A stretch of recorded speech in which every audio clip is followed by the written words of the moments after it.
नमस्कार दोस्तों, आज हम आपको सुनाने जा रहे हैं भगवान श्री हनुमान जी की कहानी। बाली और हनुमान जी की गाथा एक अद्भुत कथा। प्रेम से बोलो जय हनुमान जी की जय। तो चलिए बिना समय गवाए शुरू करते हैं। कहानी की शुरुआत कथावाचक गंभीर और रहस्यमय स्वर में।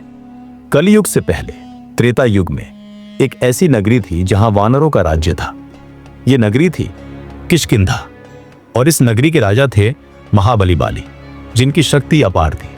संगीत में उत्सुकता बढ़ती है, लेकिन जहां शक्ति होती है वहां संघर्ष भी होता है।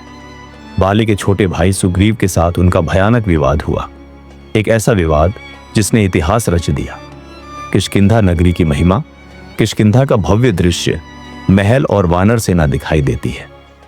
कथावाचक किष्किंधा, जहां वीरता और शक्ति का शासन था।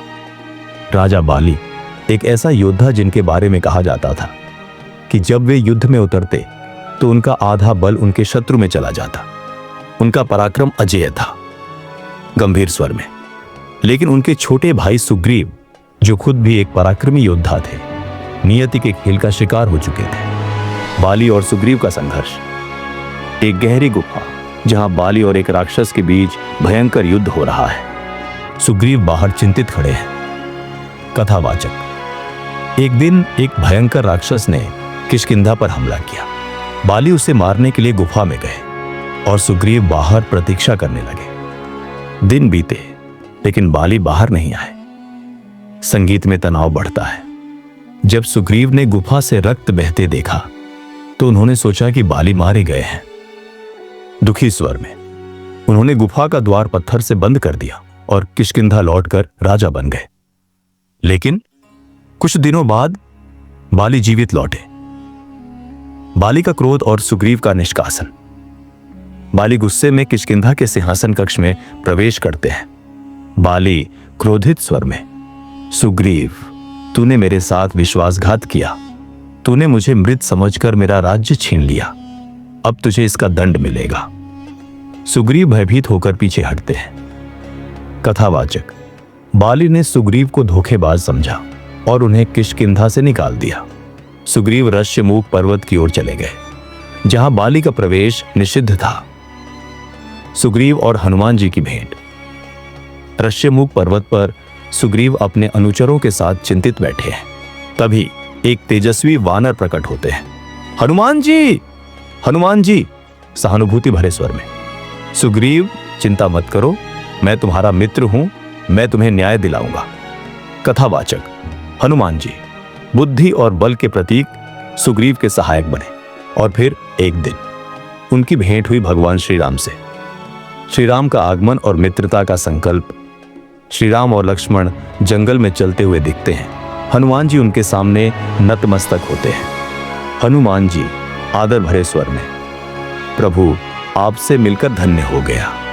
मैं आपको अपने मित्र सुग्रीव से मिलवाना चाहता हूं। कथावाचक, सुग्रीव और श्री राम की मित्रता हुई और सुग्रीव ने अपनी व्यथा सुनाई। श्री राम ने सुग्रीव को न्याय दिलाने का वचन दिया। श्री राम का तेजस्वी रूप प्रकट होता है। श्री राम गंभीर स्वर में, अधर्म का अंत होगा। बाली ने अन्याय किया है और उसे इसका दंड मिलेगा। बाली और सुग्रीव का अंतिम युद्ध। किष्किंधा के द्वार पर सुग्रीव और बाली आमने सामने खड़े हैं। बाली क्रोधित स्वर में, सुग्रीव, फिर से चुनौती देने की हिम्मत कैसे की? आज तेरा अंत निश्चित है। सुग्रीव, इस बार मेरे साथ धर्म है। युद्ध शुरू होता है। दोनों योद्धा टकराते हैं। कथावाचक, सुग्रीव ने बाली को युद्ध के लिए ललकारा। दोनों में भीषण युद्ध हुआ, लेकिन बाली की शक्ति अधिक थी। सुग्रीव हारने लगे। श्री राम धनुष उठाते हैं। संगीत में उत्कर्ष आता है। श्री राम दृढ़ स्वर में, अब समय आ गया है। एक तीर संधान होता है। बाली की छाती भेद दी जाती है। बाली का पश्चाताप और हनुमान जी की सीख। बाली घायल होकर भूमि पर गिरते हैं। बाली दुख भरे स्वर में, हे राम, तुमने मुझे छिपकर क्यों मारा? श्री राम गंभीर स्वर में, राजा का धर्म न्याय करना है, अन्याय नहीं। तुमने अपने ही भाई को सताया, यह अधर्म था। बाली आंखें मूंद लेते हैं। अंगद सुग्रीव के पास आते हैं। हनुमान जी, बल महत्वपूर्ण है, लेकिन धर्म सबसे ऊपर है। सत्य की विजय। सुग्रीव सिंहासन पर बैठते हैं, अंगद युवराज बनते हैं। कथावाचक सुग्रीव राजा बने और किष्किंधा में धर्म की स्थापना हुई। हनुमान जी ने श्री राम के चरणों में नमन किया और कहा, हनुमान जी, हे प्रभु, आपने हमें धर्म का सच्चा मार्ग दिखाया। श्री राम, हनुमान, तुम सदा मेरे भक्त और सेवक रहोगे। कथा समाप्त। प्रेम से बोलो जय हनुमान जी की जय। तो दोस्तों, कैसी लगी ये कहानी? क्या आपने इस कहानी से कुछ सीखा? हमें कमेंट में बताइए। अगर आपको ये कहानी पसंद आई हो तो इसे अपने दोस्तों के साथ जरूर शेयर करें। और हाँ, अगर आपको मजा आया तो नन्हे बालक चैनल के साथ जुड़े रहने के लिए धन्यवाद। चैनल को सपोर्ट करें, कृपया लाइक करें और सब्सक्राइब करें और शेयर जरूर करें।